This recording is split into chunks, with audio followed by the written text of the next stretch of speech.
Hi guys, so today I'm going to actually take a break from nail content and I'm going to discuss how to assemble a glass nibbed fountain pen, much like the one that I have here. So this is just with the body of a generic Moonman M2 eyedropper pen. And so this one isn't Moonman, it's just some dupe of it.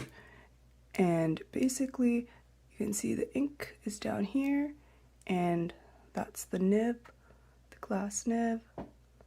It's secured by a couple O-rings. So here I'm just going to do a quick writing demo. So here's some figure eights.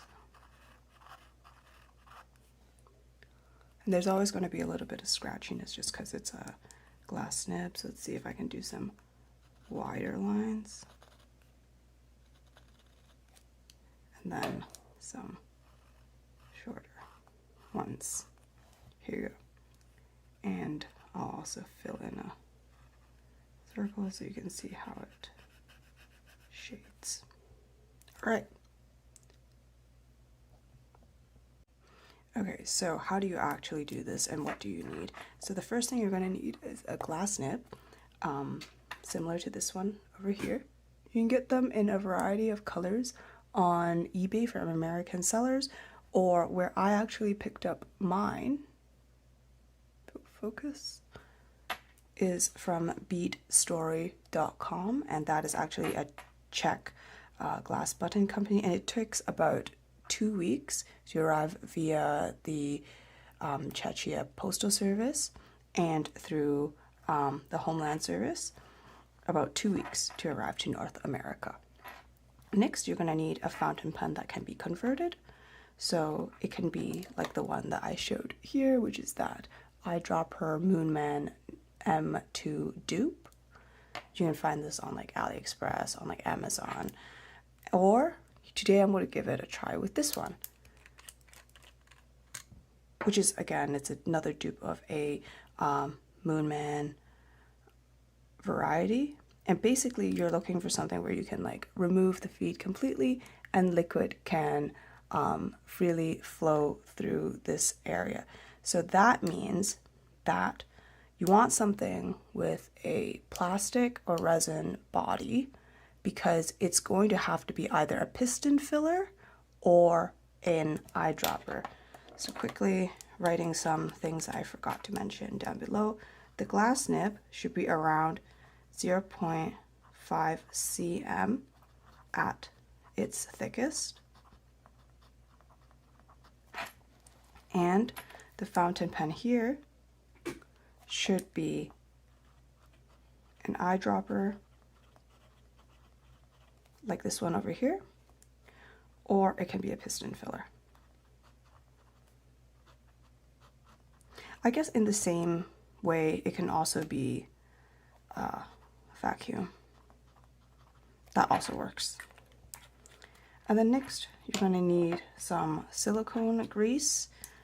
So you want 100% pure silicone grease. This one is actually watch grease. You can use the same thing, watch grease or fountain pen silicone grease. They're all the same thing. And then you're going to need some O-rings. So for the O-rings, you're going to want about 3 to 5 of them. So if you use 3, the flow of the liquid, the ink through the pen will be a lot faster. You might get some dripping. If you go up to 5, it might get really tight. And basically, this is just the O-ring pressing on those grooves of the glass nib and restricting flow, right? And it also makes it less easy to move this way and that within the body of the pen. And so here I have several different O-rings. I just got this off of AliExpress. You can find the same thing on Amazon. And here are a bunch of clear O-rings. I got the clear version because I was doing, this part is clear on this pen, so I didn't want it to show any sorts of black or like red or any other color there. And the ones that I am going to be using are going to be about 5 mm diameter with a thickness of 1 mm. And this actually is quite highly dependent on your glass nib size. So you want something that actually fits on your glass nib well. And it also depends on your fountain pen space.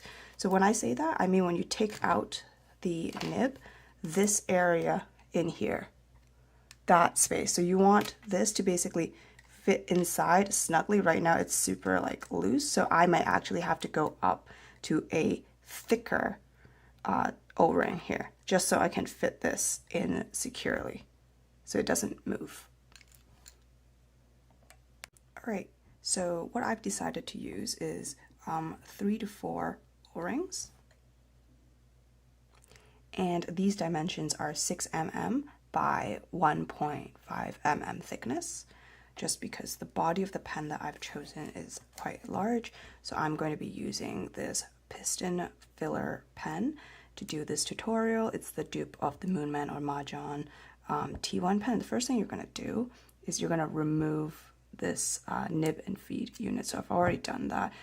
It's quite tight, so you might want to use those like sticky grip things just to like pull them out. And once you have this, and this is a cleaned pen, I've just cleaned it out, you're going to take a look at this and you're going to fit your glass nib into here. So this one right now, very loose. So we're going to have to put some O-rings on it. So that's the first thing we're going to do. This process is actually kind of tedious. You want your O-ring to sit snug on your glass nib so it doesn't very easily move around. But there can be a little bit of give because you still want the liquid to be able to flow through.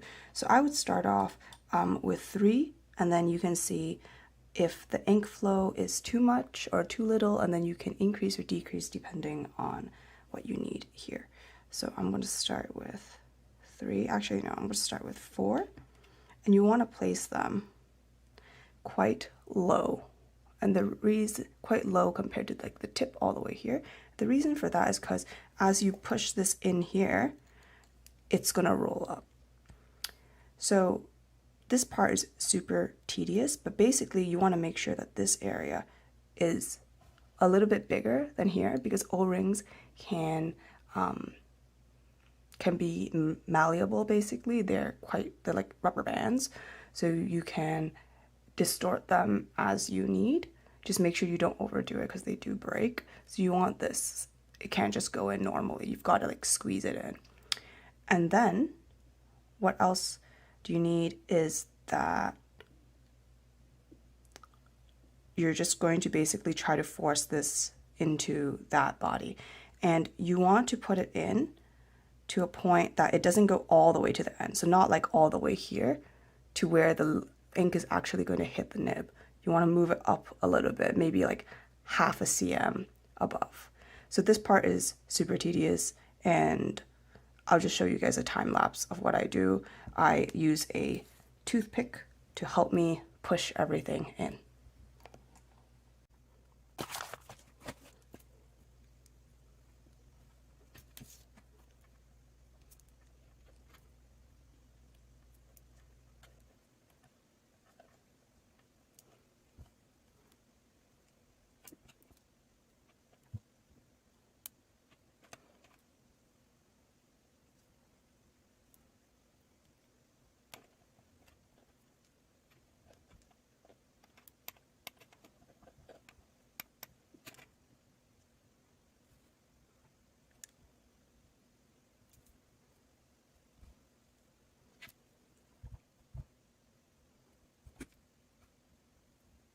All right, so I'm back.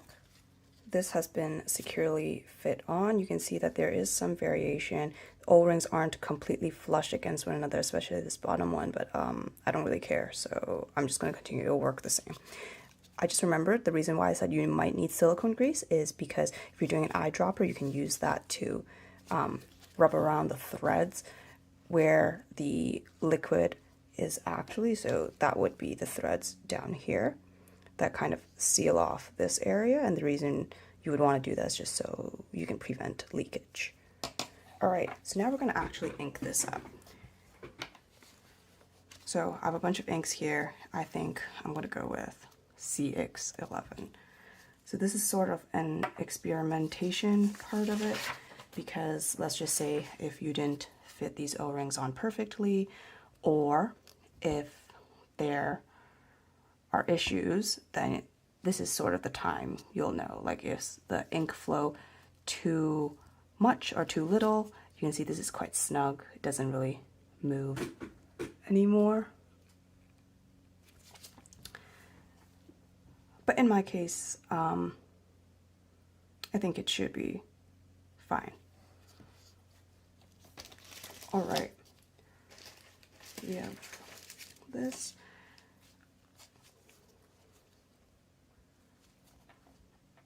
And we're just gonna go first.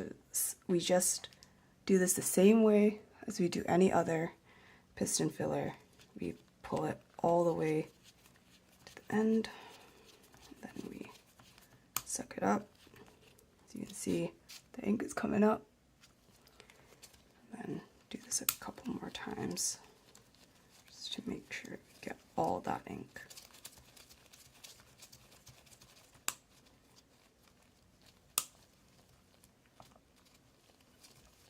I'm just switching to wearing gloves here because I don't want inked up hands.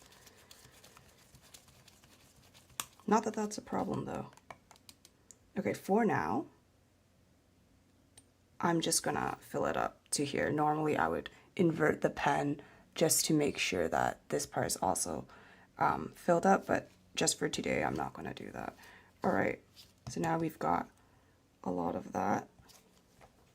Just gonna cap this back, move this over here. All right, so I'm gonna wipe off this section first, and the reason why I'm gonna wipe it off is so it's obviously not like a glass dip pen, right? You want to be able to see that, hey, it actually writes without it. So this one's kind of hard to show because it's not an eyedropper. You can't wait until it pours down. But basically this, at this point, this pen might actually drip a lot, especially because it is a piston filler and we've put up all that ink, so you might want to hold it down for a little bit to prime. You can also cap it up and prime. I just don't want to clean stuff off. But as you can see, it is traveling down the pen, the nib. So if I wipe it off,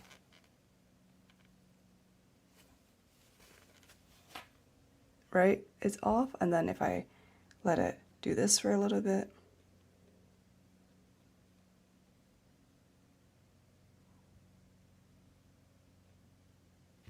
you can see that it's gotten a lot darker, and that's just the liquid flowing through. So give this a try. Let's see if we can get some line variation on that, and then some figure eights. So you see, not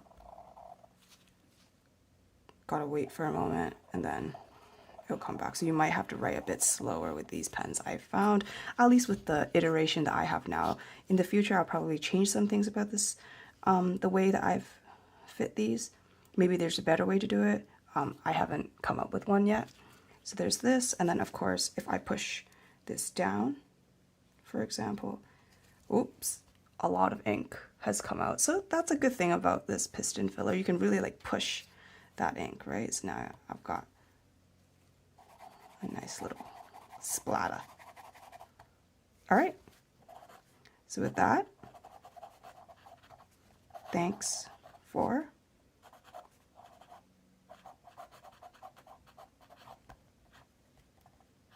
watching. So I wanted to come on here to actually mention where did this idea come from. So in Pensane's video, he reviews an Etsy store item from, it's called KongGirls, and they basically make a glass fountain pen that's very similar to this like first try that I did, which actually doesn't work as well as the piston filling mechanism that was made today. But some other products that are also glass nibbed fountain pens include the, and I hope I'm pronouncing this right, Wancher Shizaku, again the KongGirls Etsy page, and then also pens from Ravlin, but those ones I believe are Europe only.